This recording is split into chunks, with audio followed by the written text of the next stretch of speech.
Hello everybody, welcome back to the Unbeatable Energy drumming channel, and I'm Steve Rivers, and we are on week 10 of this playlist, this project looking at 12/8 ternary rhythms in the Soli-like feeling. If you just stumbled across this video, my suggestion would be to go to week 1, which started right back in September. The playlist is on this video, so you can refer to that. But if you have been following the videos, you will know that the last few have been building up towards this one. This is the final of these videos looking at the Soli-like feeling in, 12/8 patterns, which have this, what I call the Soli feeling, the Soli pathway. And I'm using that term very lightly to cover a broad spectrum of rhythms that have similarities, things which are in common. And this week is, all the other ones have been kind of building a bridge towards this, because this, I think, is the most challenging accompaniment of the lot. They have been slowly progressing and getting harder. And I really think that this one is the hardest. It's hardest to get this to be created in a group situation, and just on your own personal playing, locking into this accompaniment becomes a challenge as well. There's lots of ways it becomes a challenge, and I think even people who have experience, who are experienced within music, there are ways where this pattern can be applied which can be equally challenging as well. So what are we looking at? Well, let's go from the beginning, and the way I'm going to present what we're going to look at today, the first bit, the demo, is we are going to go right back to the first rhythm that we talked about, right back in, week 2, when I did this. We have a pulse going here, and we have the straight classic rhythm, which went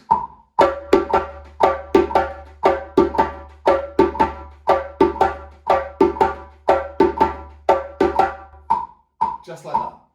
Ba-be-da, ba-be-da, ba-be-da, ba-be-da, ba-be-da, ba-be-da, kankita, kankita. Okay? So what if exactly that same pattern is shifted by one beat so that it does this? The first one we just did was on the pulse, wasn't it? Kankita, kankita, kankita, kankita. Okay, so what we're looking at is this one.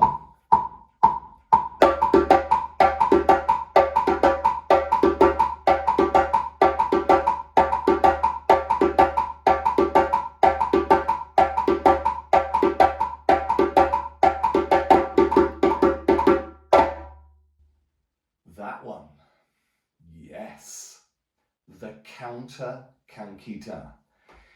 This comes up so much in these types of 12/8 patterns, and it is really, really important. So many of them will incorporate the kankita, the counter kankita pattern, in various different forms. Very often on the djembe, counter on the djembe, but I have got the Kenkeni here. We're going to look at how it's used also on the Kenkeni frequently. I've also got my cajon here, just so that we can also look at little exercises where you can just start to hear the context of this counter rhythm against the original one.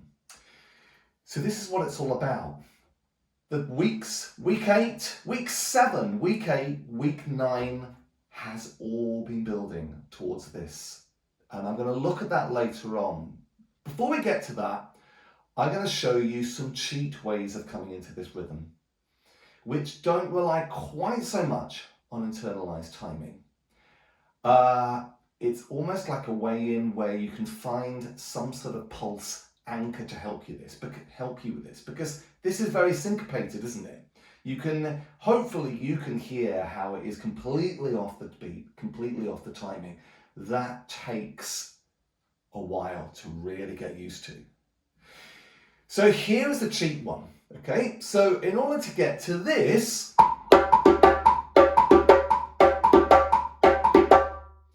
you could try this.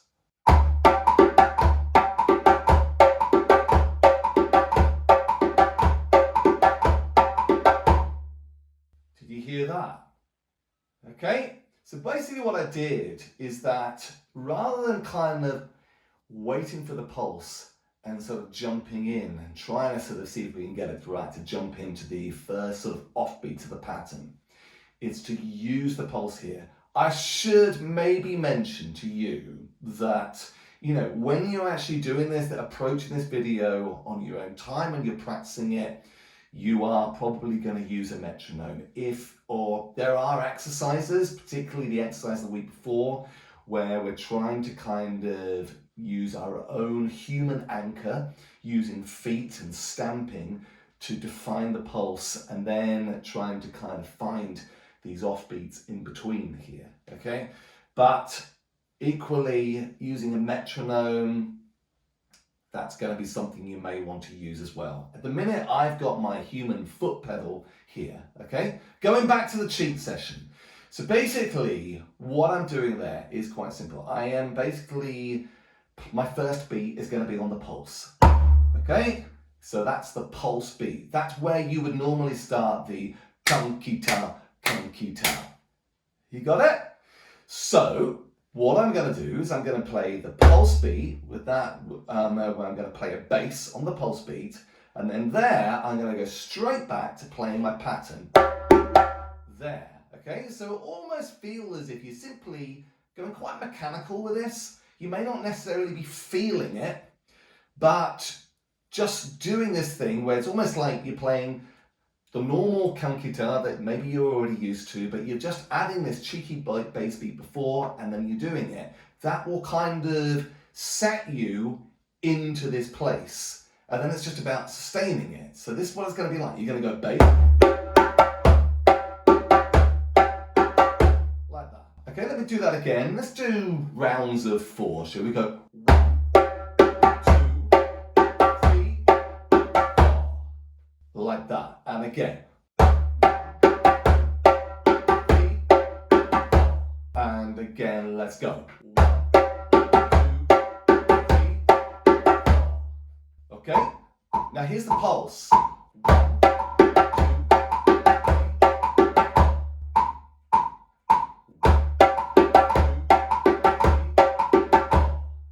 Okay? Going back from into the beginning. Okay, we just got to remember that we've got to be pretty prompt when we're coming back to that bass. Because of where the kankita is set, we can't leave that to, there might be an instinct to sort of almost go,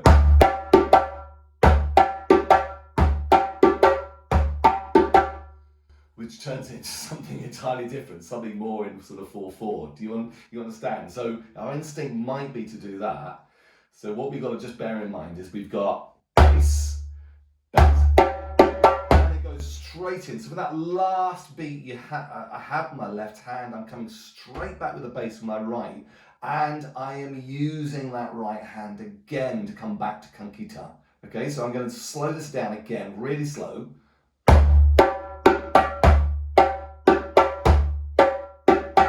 Like that.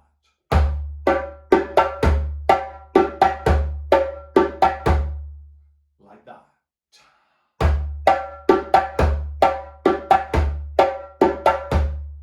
So do you get that?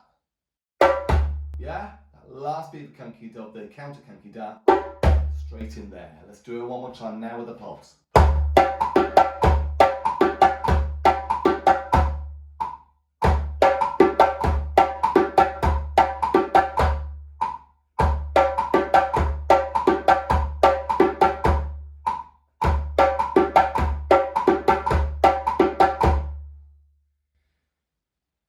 There we go.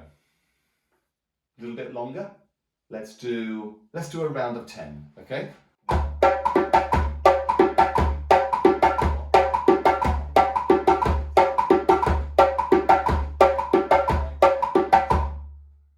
Right, so that's the cheat way of coming into this. We are at the early stages. What we are going to talk about later on is how we try and get this to happen, to this magic to happen in a sort of a group situation with someone else. But we'll get to that in a bit. Right, now we're going to have a look at, looking at for your own practice with that metronome, trying to get into this particular place, this counter Kenkeni, the other way to do it. The other way to do it is you try the grace notes, okay? The grace notes, which hopefully if you've been practicing it, you're trying to sort of get those grace notes to be soft so that they don't interfere with the actual beats. Okay, so let me take away the pulse in a minute. Here is original Kenkeni again.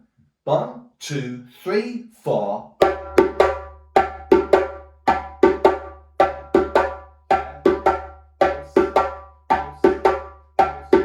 Okay. And the grace notes, putting in the grace notes, we're going to put in 2 grace notes first before we go into Kenkeni, which will do exactly the same thing as with the cheat rhythm there. It sort of pushes the pattern forward into the place where we want it to be. So it's going to be like this.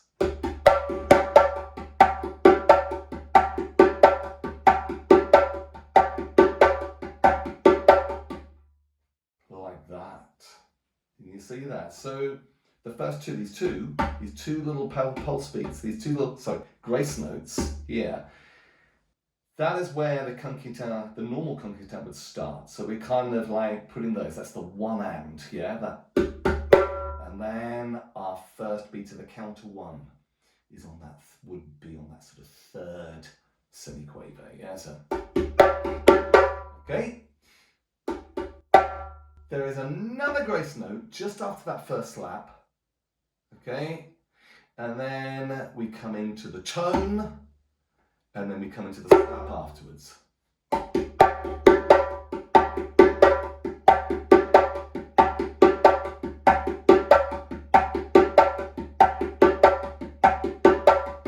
Okay. Now, you might be hearing this, even though I've got the grace notes, even though I started with the grace notes, your mind might be playing tricks with you. I know you may be hearing this not in the offbeat way, you might be hearing it on the downbeat way. Don't worry about that, it is understandable. I'm gonna confess to you, sometimes when I'm playing offbeat doubles, when I've been practicing offbeat doubles in the Djembe rhythms, there are moments where my mind will hear it as a ba-boom, ba-boom, ba-boom, and not a da-da, da-da, da-da. I know I'm going slightly off topic, but don't worry too much about it. You know, we get these tricks, but you carry on, and it does start to sort of get yourself back to the normal. But without the pulse, it can, this thing will happen. You'll hear it the wrong way round. Okay, let's put it again. Let's have to go with this with the pulse.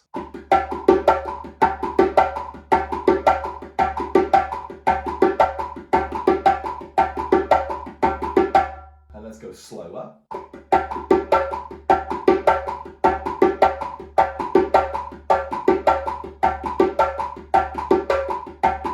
And even slower.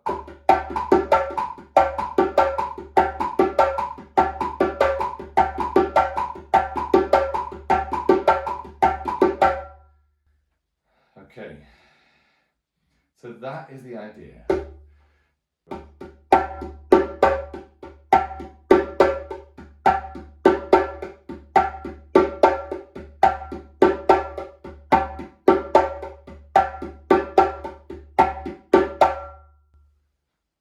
Right, so that's one way into it. Now, the hard way in.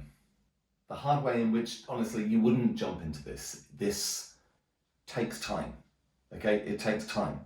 This is where week 7, week 8, week 9, these are things which are going to serve you for when you do it this way. Okay? Here's what I mean. Here's the pulse. No grace notes, no cheat bass. 1, 2, 3, 4.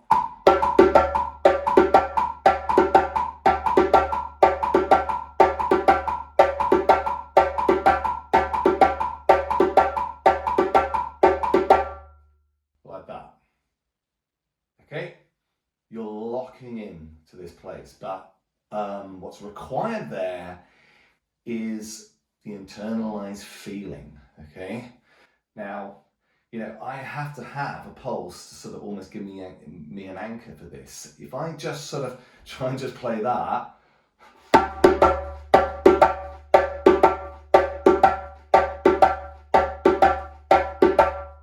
well, to be honest, I could feel what I was playing there as being the offbeat, because I was kind of like having a breathing, but there's still something there where I'm sort of like got this internalized anchor of the pulse in my breathing and is helping me set in the right place. Without that, when I play this, it is simply straight kankita. My mind completely converts it to the pulse. The cajon. Here's what I'm going to do. I'm going to do a little bit of timing acrobatics here, okay? So that you can hear the relationship between a normal kankita and this counter kankita. Here we go. So we've got kankita, kankita, kankita, kankita, kankita, kankita, kankita, kankita, kankita, kankita, kankita, kankita, kankita, kankita, kankita, kankita, kankita, kankita, kankita. Bit precarious, nearly falling off there. Okay, you see that? All right, we go slower. Kankita, kankita, kankita, kankita, kankita, kankita, kankita, kankita, kankita, kankita. All right, for the analysts here, when I'm singing kankita, this counter part is starting its first slap on the kankita, that bit there. Okay? You got that? So we've got kankita, kankita, kankita, kankita, kankita, kankita, kankita, kankita, kankita. There we are. I think in all these 10 weeks, this is the hardest of the lot. It is the hardest of the lot. Perhaps a bit of a toss-up between last week, okay? They get harder. Now, how to get there? All right? How to get there? Why are the weeks led up to this? Well, let's think about what this kankita is. It's made up of some of these. Okay? The place where you're coming in with the kankita is really that same sort of place with the accent before the pulse beat that we were doing in week 7 and 8. Yeah? So when we went, do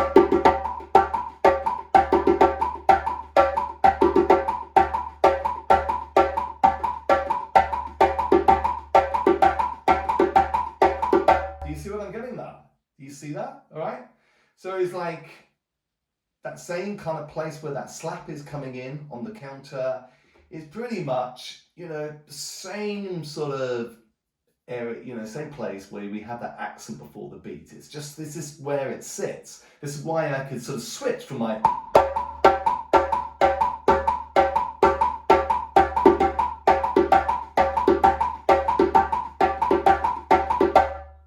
like that. The only thing that time, of course, is I kind of picked a place to come in with the counter kankita, which was not how I'm usually used to, where I'd have to come into the left, and I quickly converted it. And obviously for me, I'm normally used to coming in with the right on that. All right, so, but you can see it's the same thing. So when you sort of starting to adapt that feeling of the accent before the pulse, it does help you for this, because, you can sort of jump into the right place. Perhaps if you've got someone playing the kankita, you can sort of aim for starting that first slap on their tone beat. But then after that, if you've got that sense of that go, go, go, go, that is going to sort of help you. We're going to start to sort of, train yourself to sort of lock to that feeling. Last week, week 9, when we were looking at the liberté pattern, obviously we've got doubles, and the kankita has the doubles, doesn't it? So we had, if you think of this,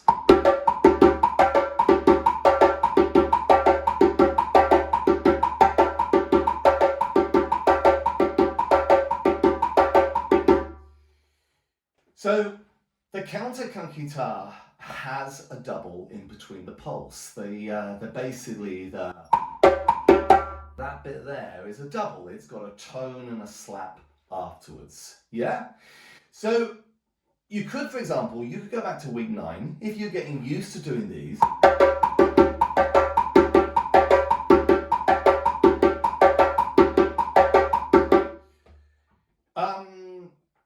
As you practice those, when you come back to this, you will start to already have that sense, that comfortable feeling of playing a double in between. If we wanted to, we could even do this. We could kind of jump back to week 9, and let's say we've been doing these doubles.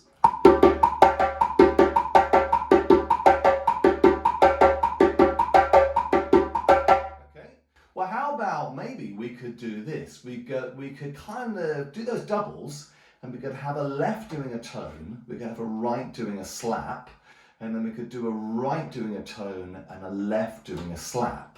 So it becomes like this.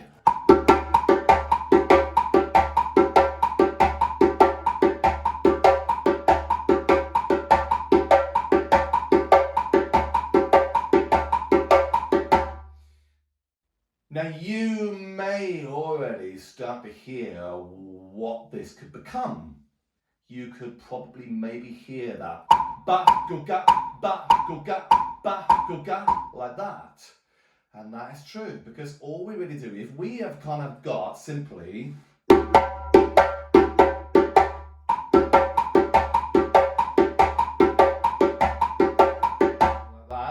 comfortably get those doubles in between. I say if, because it takes time, doesn't it? But if we can, well, all we're going to need to do there is we're simply going to get rid of that first left-hand tone. So it becomes...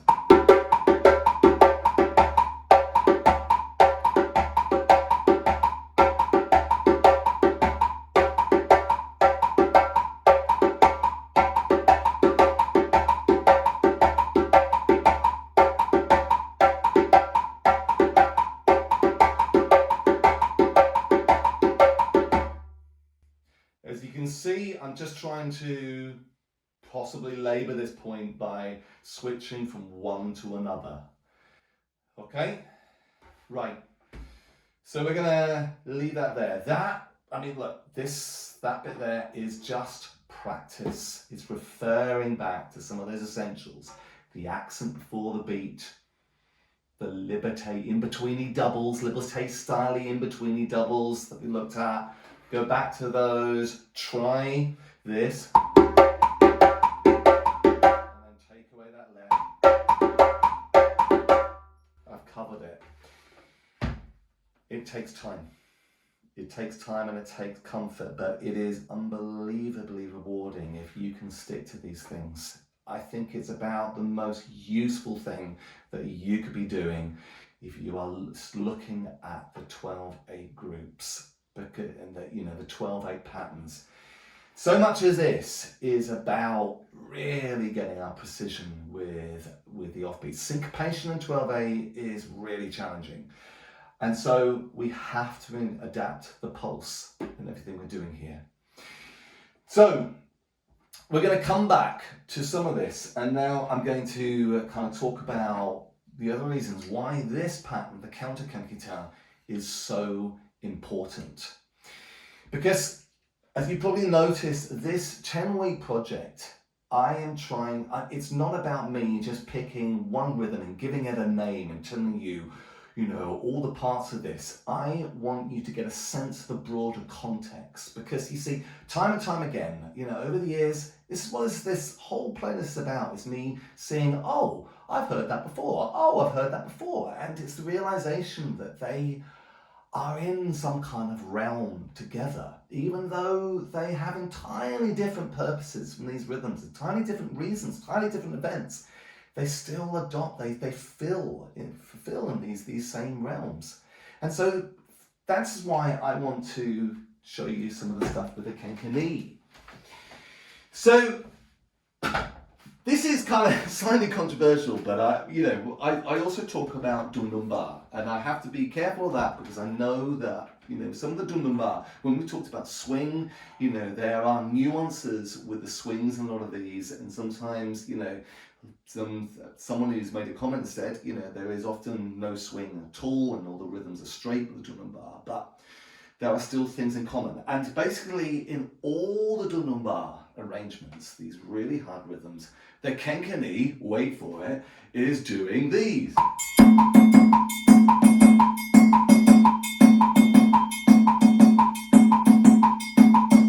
Okay?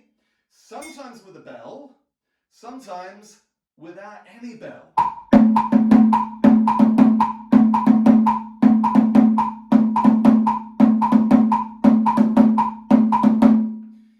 You will also hear you know, this is exactly the same thing as what we're doing in the djembe there. It's a counter, basically kankita, but it's played in the Kenkeni. You'll hear it in quite a lot of the other kind of rhythms, not just in the djembe. You'll hear the Kenkeni will be bringing in this pattern. Yeah, I mean, this is, again, the bell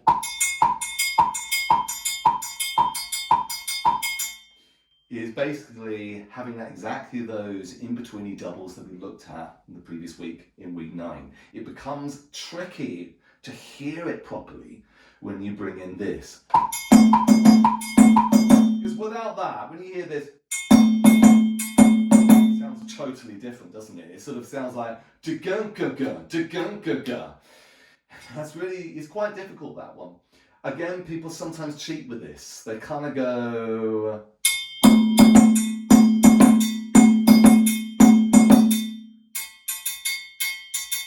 I hate that. I don't like it. I don't even think it's worth it. If you know, I think like really get the sense of this and get locked in with this on the djembe and then play it properly when you get to the Kenkeni. And to be honest, I personally like the Kenkeni without a bell. I think it overloads things with the bell. And you know, in some regions, you know, do they play it with a bell in the real kind of original places where they have the dum-dum-ba? I think not, but I think some people have said they have. You know, I'm confused. Help me out here if you know, but I tend to prefer it without the bell. I've heard it both ways.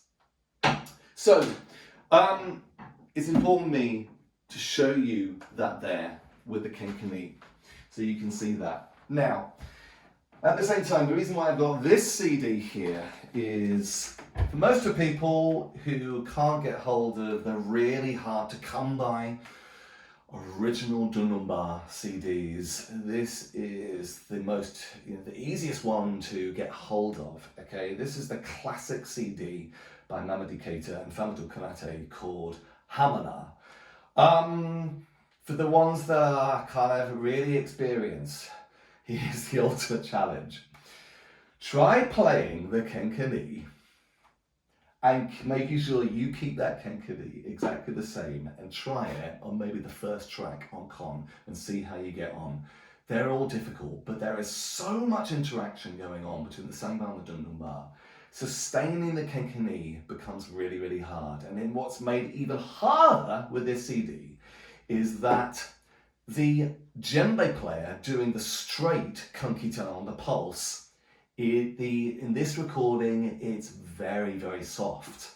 So often you're hearing the Kenkeni is really prominent, but the problem with that is hearing the Kenkeni so prominent, you start to hear the Kenkeni the wrong way round. And the most frustrating thing when you're trying to really keep together is that you're kind of playing the Kenkeni, you slip into the pulse beat pattern, the wrong Kenkeni pattern. You can't hear the actual Kenkeni on the recording because there's so many things going on. And then this is the little kind of key that you know you have gone completely wrong, because you're playing the Kenkeni and you hear the call, the classic blah ba ba ba ba ba ba, but you don't hear it like that. You hear it as da da da da da da da, like that, and then you know, oh, I've slipped my timing. And so the most joyous thing is you're playing the counter Kenkeni along with these tracks here, and you hear it the way you should hear it, that call at the end, blah, blah, da, da, da, da, da, and then you know it's all right.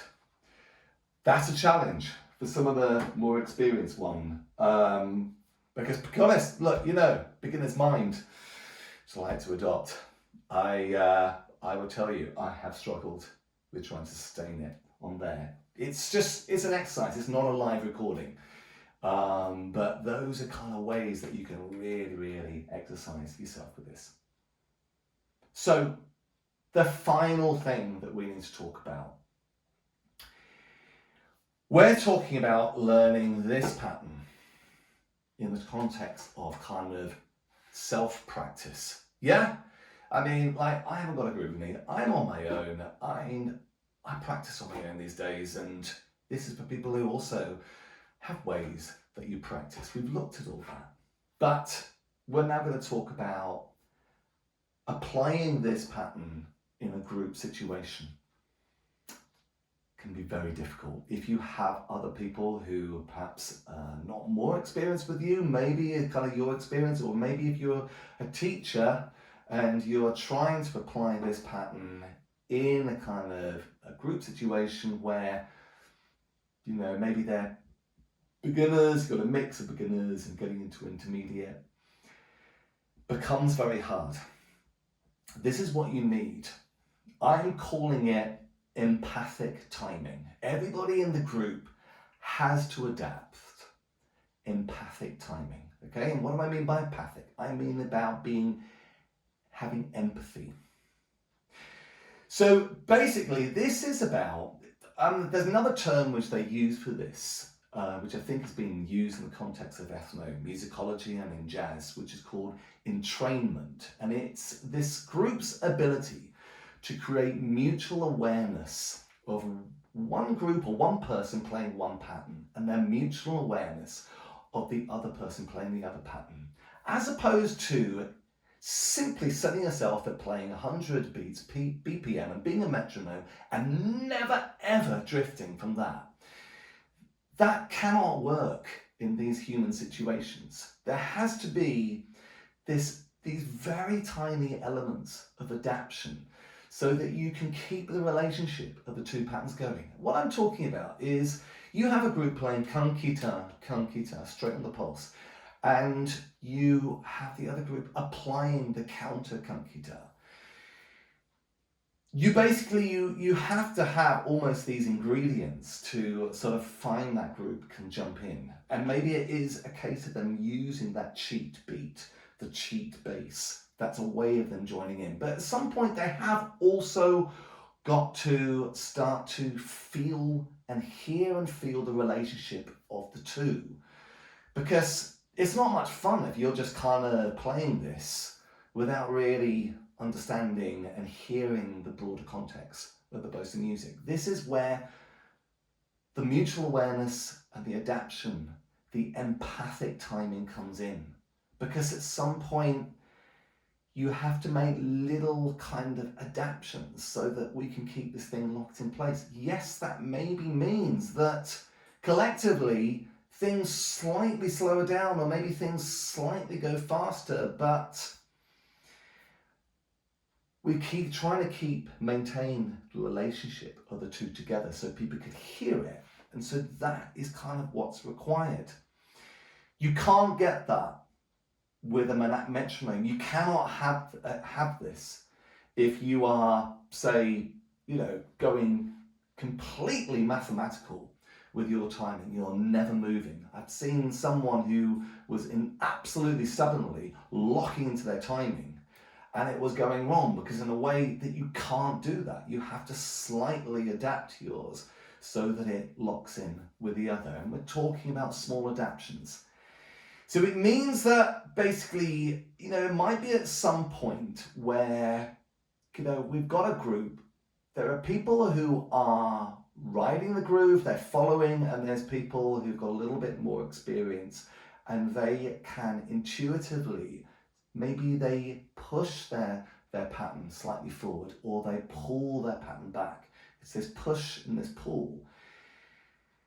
You just you have to experiment, but this is what is going to happen in any group situation. You have natural leaders and you have followers, and there are natural leaders who can just slightly make these adaptations. You will get it in any group. I know this.